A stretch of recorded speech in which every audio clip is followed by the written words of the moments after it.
우리 그냥 헤어질까? 이렇게 좀 지쳐더라고. 그냥 그래서 그냥. 아니 오빠, 정말 나 그만 만나고 싶어? 아니 그런 건 아닌데 여보가 나 어제 때린 거나 그런 거 때문에 그런 건 전혀 아니야. 너무 돈이 없으니까. 여보야, 나 안 헤어지고 돈도 계속 보낼 테니까 지금 나로 10,000원만 보내주면 안 돼? 계속 굶어 써. 월급 들어온 거 다 어쨌는데. 현수한테 보내고 밀린 월세 내고. 아, 나 다음 주에 파타야 간다고 했잖아. 여행비는 어쩌라고. 월세 내면 어쩌자는 거야. 아, 진짜 왕짜증. 2016년경 고 윤상엽 씨와 이은혜의 만남이 시작되고 2017년경 윤 씨와 이은혜는 혼인신고를 했습니다. 2017년 8월 이은혜는 윤 씨의 명의로 생명보험에 가입했습니다. 수혜자는 자기 자신 이은혜였습니다. 2019년 2월 1차 살해 시도. 이은혜는 내연남 조연수와 공모하여 윤 씨에게 보고피가 섞인 음식을 먹였으나 살해에 실패했습니다. 2019년 5월 2차 살해 시도. 이은혜는 낚시터에서 수영을 못하는 윤 씨를 물에 빠뜨렸으나 살해에 실패했습니다. 2019년 6월 3차 살해 시도. 이은혜는 가평 용소 계곡에서 윤 씨에게 다이빙을 권유했습니다. 윤 씨는 이은혜의 말대로 계곡 물속으로 뛰어내렸습니다. 그리고 이은혜 일행은 윤 씨를 구조하지 않아 윤 씨는 익사로 사망했습니다. 정확히 말하면 윤 씨는 살해를 당한 것입니다.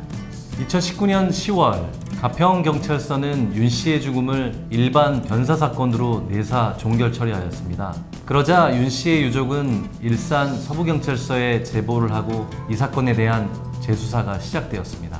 2019년 11월 이은혜는 남편의 사망보험금 8억 원을 보험사에 청구했지만 보험사는 사기 범행을 의심해 보험금 지급을 거부했습니다. 1년이 지난 2020년 12월 이은혜와 조연수는 살인과 보험사기 방지 특별법 위반 혐의로 의정부지검 고양지청에 불구속 송치되었습니다. 그리고 2021년 2월 인천지검으로 사건이 이송되고 전면 재수사가 시작되었습니다. 2021년 2월 13일 두 사람은 검찰에 출석하여 조사를 받은 후 홀연히 사라져버렸습니다. 그리고 다시 1년이 지난 2022년 3월 30일 두 사람에 대해서 지명수배가 내려집니다. 2022년 4월 16일 고양시의 한 오피스텔에서 도주한 지 1년 2개월 만에 검거되었습니다. 2022년 5월 4일 인천지검은 두 사람을 살인 미수 및 보험사기 방지 특별법 위반 미수 혐의로 구속 기소했습니다. 2022년 10월 27일 1심 판결에서 인천지방법원은 이은혜에게는 무기징역을, 조연수에게는 징역 30년형을 선고했습니다. 1심 선고 결과에 대하여 검찰과 피고인 측 모두 불복하여 항소장을 제출하였습니다. 2022년 12월 14일 서울고등법원에서 2심 재판이 시작되었습니다. 재판 시작 전에 당부 말씀드립니다. 욕설, 야유, 고성 등 재판 진행에 방해되어 있는 행위를 자제해 주시기 바랍니다. 최대한 공정하고 신속하게 재판이 진행되도록 하겠습니다.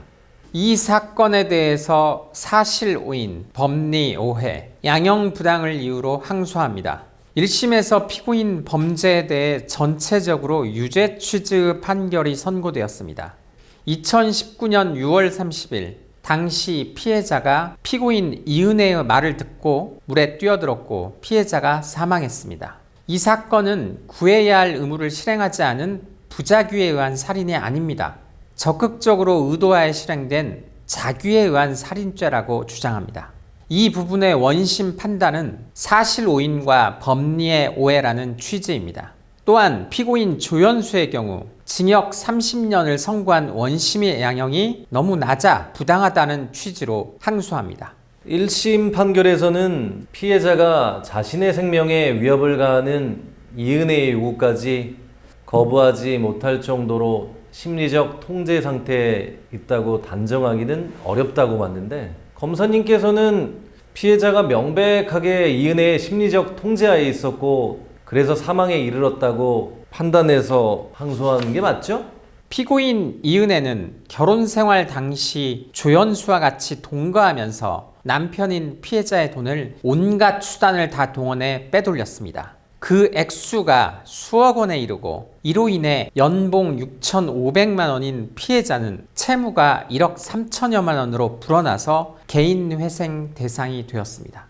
피고인 이은혜는 피고인 조연수와 자주 동행하면서 피해자의 자존감을 반복적으로 무너뜨렸습니다. 법률 용어는 아니지만 이는 전형적인 가스라이팅입니다. 이은혜와 조연수는 가스라이팅을 통해 피해자의 정신세계를 통제하였고 피해자는 이은혜의 말에 저항할 수 없어 물에 뛰어든 것입니다. 이것은 보험금을 노리고 살인을 적극적으로 계획한 명백한 자규에 의한 살인입니다. 피고인은 검사의 항소 내용에 대해 어떻게 생각합니까? 의도된 살인, 자규에 의한 살인이 맞습니까? 저는 조연수와 범행을 공모한 사실이 없습니다.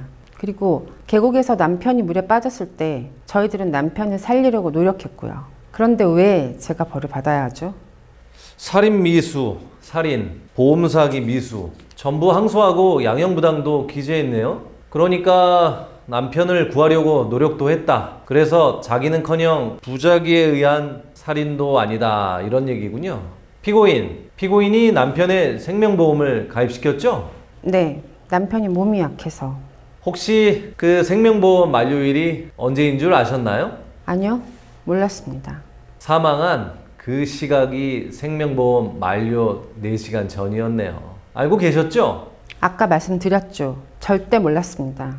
현재 2심이 진행 중인 이은혜 계곡 살인사건의 핵심 쟁점은 가스라이팅입니다.